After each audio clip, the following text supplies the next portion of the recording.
I wanted to sound different, Debbie Ohiri.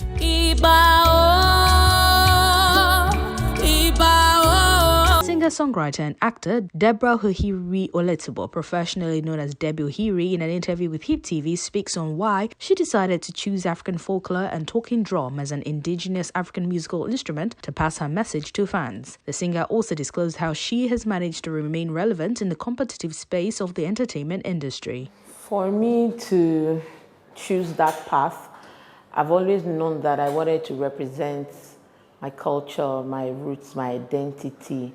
And I knew that, and because of course I'm a trained folk singer, and my dad played guitar for Fela for a short period before moving to King Sunny Ade's band. My dad introduced tenor guitar to juju music, so I would say that that also informed, my ears. I was opportune to listen to different styles of music, and I just knew that I needed to do something different. I didn't want to sound like a Beyonce or a Rihanna or a Jennifer Hudson. I mean, respect to all these women, but they are also, sort of a pillar, an authority for their culture. I also wanted to do something that is peculiar to us, is why I chose the art form of chanting and singing in our indigenous language. She also shared the creative process behind her latest single, Iba. I would say that Iba is a gift from God through me to humanity.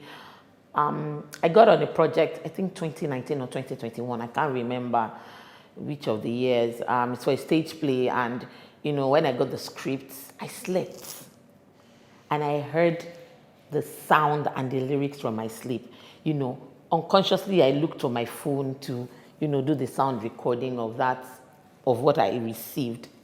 And when I had a conversation with the director was like, the opening scene, this is how I want it to sound like. I said, Ma, let me send something to you. And she said, yes, that's it.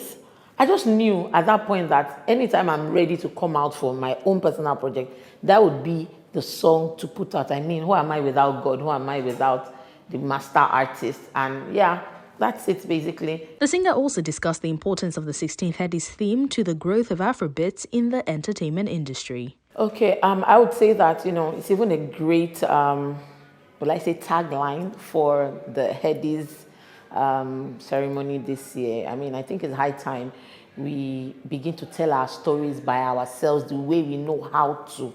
I mean, we can't continue to live in that brainwash, that colonial mentality of another person trying to tell us or how to teach us how we are to be, when we are the owners of the culture, and the culture is the way of a people.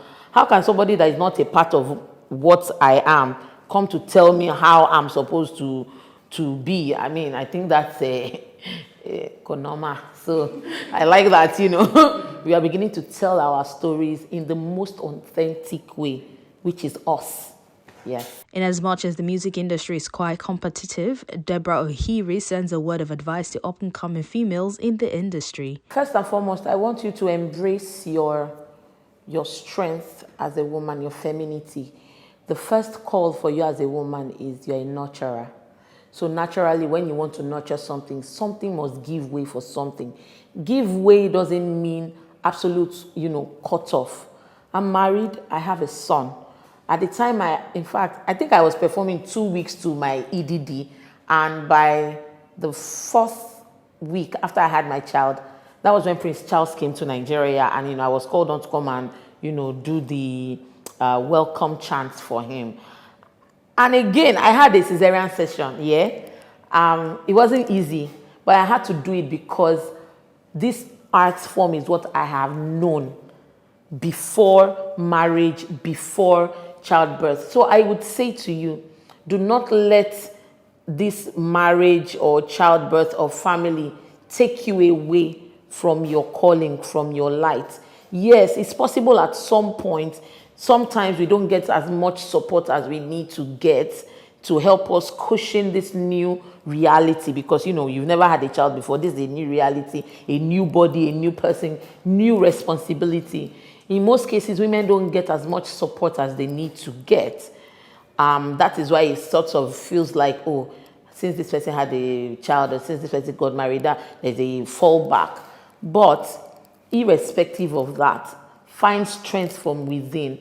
That finding strength from within is not just mere talk. The beautiful thing is that God has empowered us, God has wired us to be able to, withstand certain pressure. Unless you tell yourself to go and tap into that thing, you won't know that you're able to do it. So please, any young woman out there, do what you're supposed to do at the right time. When the time for family comes and childbirth and all of these things, go in, heads high, shoulders up, and take it like the queen that you are.